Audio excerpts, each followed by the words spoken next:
subscribe and hit the bell button to get notified. Ayun mga lods, nandito kami sa ilog. Mayroon lang ako sasabihin sa inyo mga lods.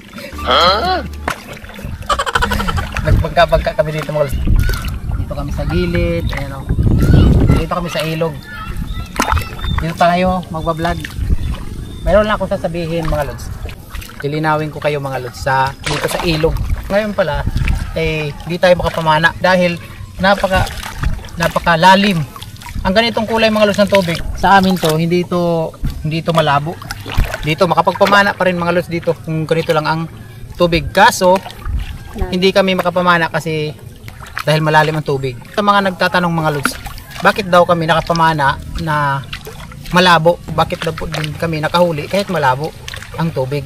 Yung makukuha lang namin na mga isda, giant gurami lang at saka yung karpa. Yung karpa at saka giant gurami mga lods napaka maamong mga isda yan sa dito sa ilog. Napansin nyo mga lods, wala kaming mahuhuling tilapia kasi yung tilapia mga lods napaka sa Bisaya pa napaka idlas siya ba, idlas ang tilapia. So ang giant gurami at saka yung karpa maamo yan mga lods, yung mga isda na yan kaya mahuhuli. Tapos dun sa tubig, malabo ang tubig mga lods. Siyempre yung paningin natin sa paningin ng isda limitado. Pagpunta ng master natin dun sa tubig, hindi lang sila gagalaw. Yung titingnan lang ng mga master natin dun sa ilalim, yung taguan nila. Kaya namimili kami ng spot mga lods, yung mga taguan ng isda dun sa spot na pupuntahan natin. Dun lang yung pupuntahan ng mamamana o mga master natin na si Nunoy at saka si Jonas. Totoo lang mga lods, yung nakikita ng mamamana doon sa ilalim, dalawang ganito lang mga lods, yung pinaka klaro.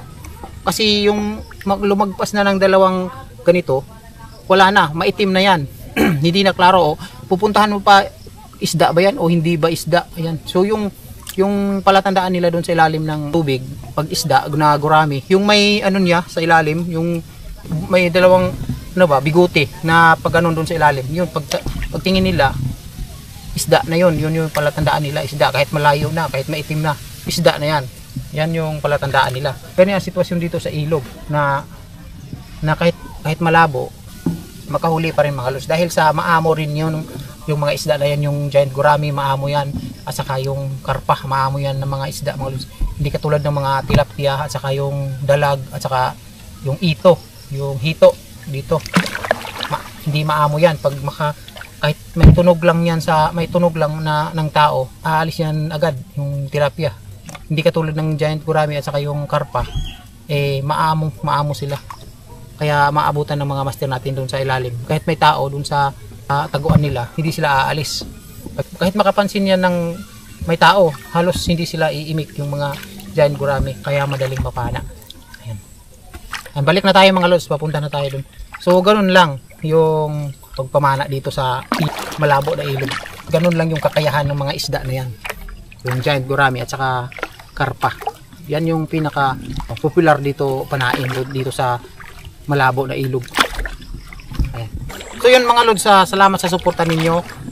Yun lang yung masasabi ko mga lods. Sa mga nag-comment na bakit kami nakahuli, ganun lang. Nagsabi na binili lang daw yung giant gurami na nakuha dito. Dito sa amin mga lods, walang nagtitinda na giant gurami na buhay. Walang magtitinda na ganyan. Nakikita niyo yung mga huli namin mga lods, buhay pa yan. Wala kaming nahuli na hindi buhay. Buhay lahat yan. Nakikita nyo may pa yan, lalaban pa yung mga isda na yan na mahuhuli. Kasi pagka napana yan mga lods, yung giant gurami, hindi yan masyado iimik. Depende sa tama niya.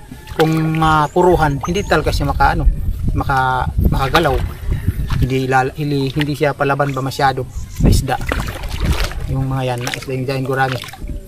So marami yan dito rin mga lods, yung giant gurami marami.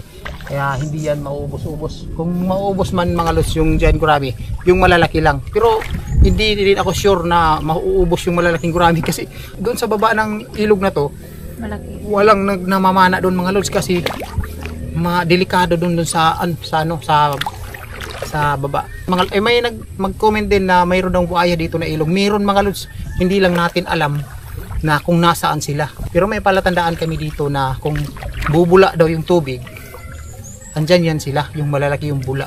Ayan. Maraming nagtatanong na may buhaya daw dito. Mayroon mga lods. Doon nga sa nakuhanan ni Lolong mga lods, yung ilog doon, maliit lang nito. Kunti lang yung ilog na yun, yung nakuhanan ni Lolong. Ito pa kaya na ang laki-laki nito na ilog na to, ang laki-laki nito. Tapos hindi natin alam mga lods kung nasaan ang buhaya dito, kasi may mga spot to na may mga pasiko, yung pasiko na tubig. Andun siguro yung mga linaw, yung buong tubig ba doon sa ilalim, yung lalalim na part ng ilog na to, nandun siguro sila sa ilalim. Tapos nandun kami sa gilid na mamana, pero hindi lang kami pinapansin siguro. Ayan, hindi rin natin alam. Pero sa totoo lang mga lods, napakadelikado na ilog na to. Walang nagsasabi na hindi delikado ang ilog na to. Delikado to. May nagsabi din na kahit ano daw oras, pwede kami atikihin ng buhaya habang namamana kami. Totoo yan mga lods. Totoo yan. Kahit anong oras, pwede talaga kaming atakihin pag mayroon. Pero salamat sa Panginoon mga lods, kasi yun si Master Jonas at saka si Master Nuno, yun yung kabuhayan nila araw-araw. Pag mababa lang yung tubig dito. Kaya tayo nakasabay sa kanila na namamana. So sabi nila, videohan mo kami lods dito sa ilog habang namamana. Sabi nila, yun kaya sumabay ako. Yan, sila yung nagsabi, kaya sumabay tayo para din may content tayo, at saka para din ma-share kung paano din mahuli yung isda dito sa ilog kahit malabo. At saka para din ma-share din namin na mayroon pang mga giant gurami, na mayroon pang isda na mga ganyang isda dito sa ilog na to. Ayan, kahit mamingwit ka dito ng pang giant gurami, makakuha ka talaga ng malalaki ng giant gurami dito. Maraming giant gurami dito makukuha mo pagka mamingwit ka dito. Namingwit nga ako dito mga lods, may video kami. Pag mamingwit ka dito, may talaga, may makukuha ka, kasi marami ang isda na ilog na ito mga lods. Walang nanghuhuli masyado ng isda dito sa ilog ng malakihang proseso ba na panghuli ng isda. Wala. Yung lang, pataga-taga lang, at saka pamana, at saka lang, kung may yung mga box net dyan na nilagay sa gilid, hindi rin marami ang dito, yung mga nangingisda sa ilog. Ang marami nangingisda doon sa lake, kasi doon sa lake dito na lugar sa Agusan Mars, hindi maubusan halos ng isda, kasi may mga lake na mga preserved na mga lake ba na hindi napuntahan ng tao. Doon dumadami yung mga isda na kasi hindi sila nagagalaw, yung mga tubig doon hindi nagagalaw, hindi sila na-disturb ng tao, kaya maraming isda dito, at kaya hindi maubos-ubos yung isda dito. So yun, thank you sa suporta ninyo. Sana nalinawan kayo sa sinabi ko. Sana mayroon lang kayong matutunan sa mga sinabi ko mga lods. Mag-shoutout muna tayo mga lods, kasi hindi tayo nakapag-shoutout ng madalas mga lods, kasi kapos tayo sa video mga lods, kaya hindi tayo nakapag-shoutout kasi may trabaho tayo mga lods para sa pamilya. Ayan, ang dami. Ayan, dami mga lods yung i-shoutout natin, pero kalahati lang yung i-shoutout natin mga lods dito muna. So Duro Ardalis, yan, shoutout. Jonel Libaw, shoutout. King Hunter Isda at Labuyo, ayan, ng Laguna, sabi niya. Jumel Hinibi from Binalbagan, Negros Occidental, ayan. Virginia Pahil, shoutout kay Ma'am Virginia Pahil.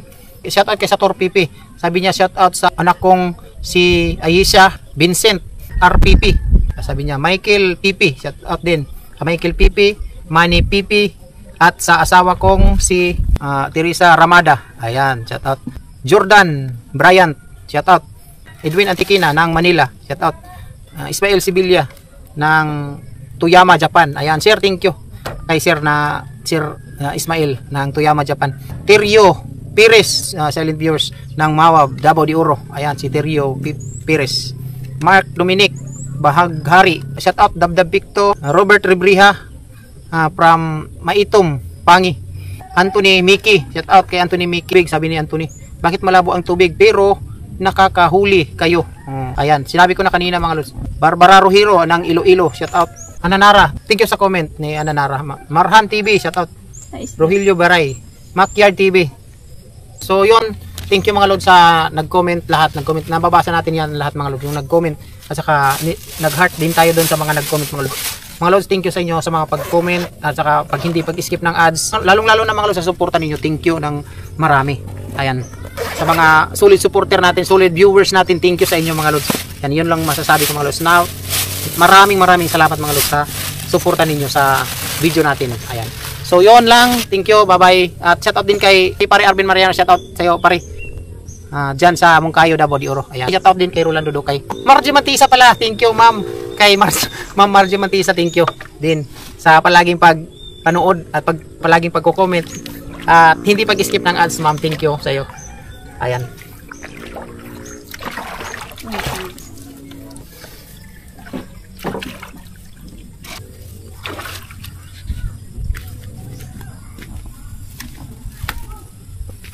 Subscribe and hit the bell button to get notified.